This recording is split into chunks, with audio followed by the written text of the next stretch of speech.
lesson continue. Secularism in India. Secularism as the constitution के according as per a secular state in order to attain its goal must guarantee the following. ये सब चीज़ें होनी चाहिए. Government ये सब देगी अपने सिटीजन्स को, तभी कोई भी कंट्री सेक्युलर स्टेट कहलाएगी. Check the dominance of one religious community over another religious community. Government ये ध्यान दे कि एक रिलीजियस कम्युनिटी दूसरी रिलीजियस कम्युनिटी को डोमिनेट ना करे, मतलब अपनी ना चलाए. Check operation of some members by other member of the same religious group. Operation होता है लोगों की नाराज़गी, लोगों का गुस्सा, विद्रोह. तो ये कुछ एक member, some members, check operation of some members by the other members same religious group में अगर एक मेंबर ऑपरेसिव हो जाते हैं तो उसी ग्रुप के बाकी मेंबर्स को उनको रोकना चाहिए. State will neither enforce any religious nor take away religious freedom from his citizens. तो स्टेट ना तो किसी अपने जनता पे, सिटीजन्स पे ये कह सकती है कि तुम ये धर्म अपनाओ और ये तुम धर्म छोड़ दो.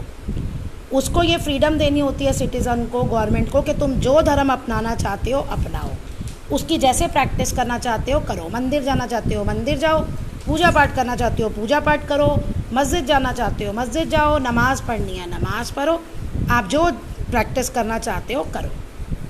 Foremost the Indian state does not support any religious. सबसे बड़ी बात, इंडियन स्टेट किसी भी धर्म को सपोर्ट नहीं करती.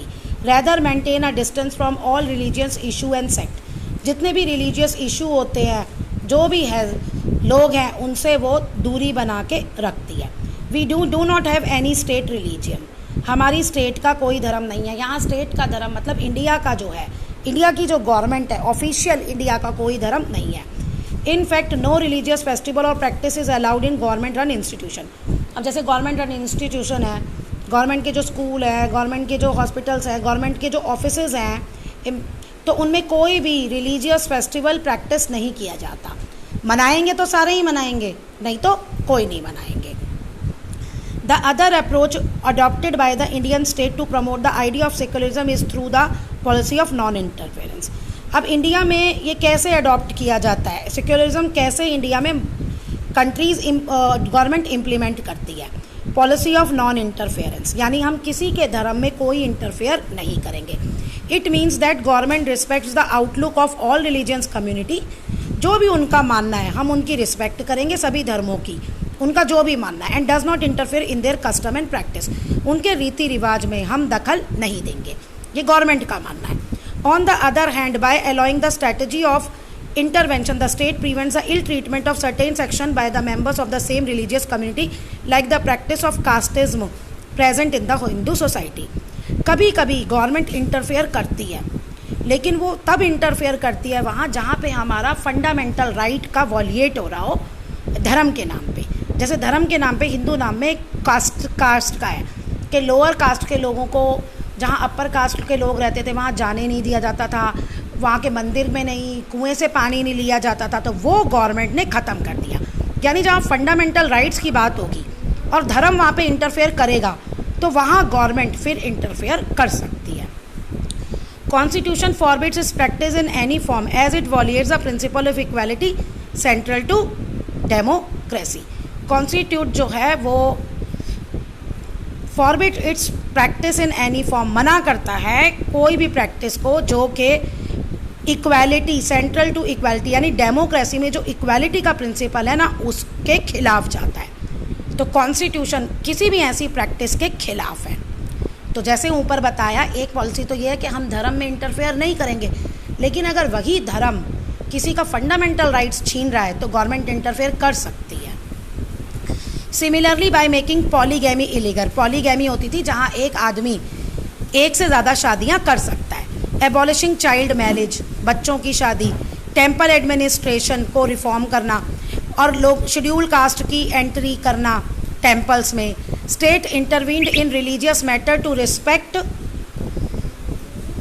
To rights of the common people. तो यहाँ पे स्टेट इंटरवीन कर सकता है कॉमन पीपल के राइट के लिए.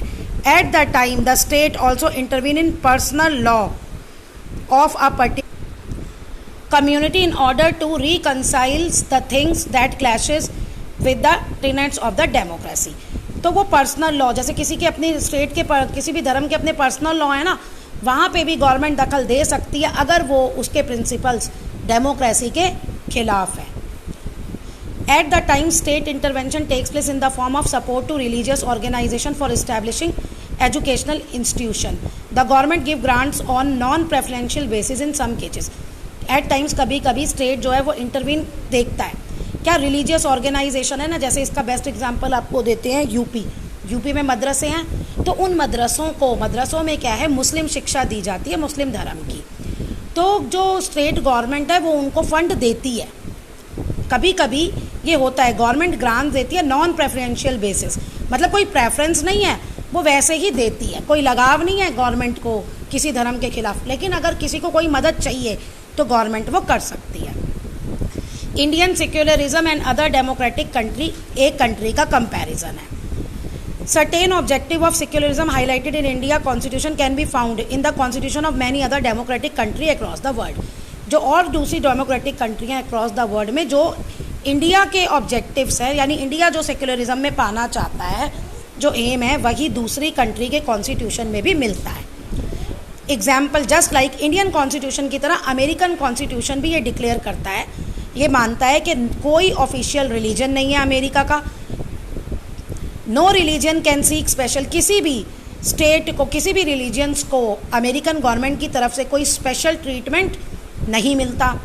इन addition the legislature can not, legislature मतलब जो पार्लियामेंट में बैठे हैं, जो लॉ बनाते हैं, can not pass any law, वो ऐसा कोई भी लॉ पास नहीं कर सकते जिससे धर्म की आज़ादी को खतरा हो, रिस्ट्रिक्ट, रोक लगे, इंटरफेयर करे। American constitution strictly prohibit both the state and the religion from interfering in each others affair.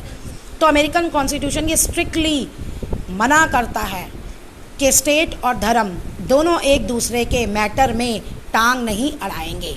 As discussed Indian government जो है intervene in religious affair if it practice are unjust and infringes the right of the weaker section of the society.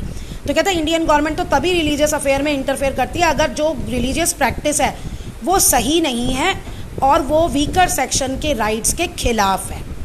The constitution USA does not allow, लेकिन USA का जो constitution है वो ऐसे law बनाने के लिए भी अलाउ नहीं करता। तो ये मेन दोनों के बीच में डिफरेंस है। जैसे इंडिया में एक बना है 3 तलाक का कानून, वो मुस्लिम धर्म के जो पर्सनल लॉज है ना उनके खिलाफ है, वो मुस्लिम लोग इसके अगेंस्ट है, वो कहते हैं ये हमारे धर्म के खिलाफ है। लेकिन फिर भी इंडियन गवर्नमेंट ने वो रूल बनाया क्योंकि उससे जो मुस्लिम लेडीज़ हैं ना उनका राइट्स का वॉलिएट हो रहा है। क्योंकि उसमें क्या होता है, एक आदमी 3 बार बोल दे तलाक तलाक, वो लेडी, अब इसमें वो लेडी लेना चाहे या ना चाहे तो ये तो उसकी राइट्स का वॉलिएट हो गया ना, मे बी वो ना लेना चाहे लेकिन वो तो ज़बरदस्ती उसे इस मैटर में तलाक लेना पड़ेगा। तो इंडिया में तो ये कानून बन गया, लेकिन अगर यूएसए ये कानून बनाना चाहे ना तो यूएसए का कॉन्स्टिट्यूशन इसको मना करता है। वो कहता है कि नहीं, हम किसी भी स्टेट रिलीजियस के मैटर में इंटरवीन नहीं करेंगे। ये मेन डिफरेंस है।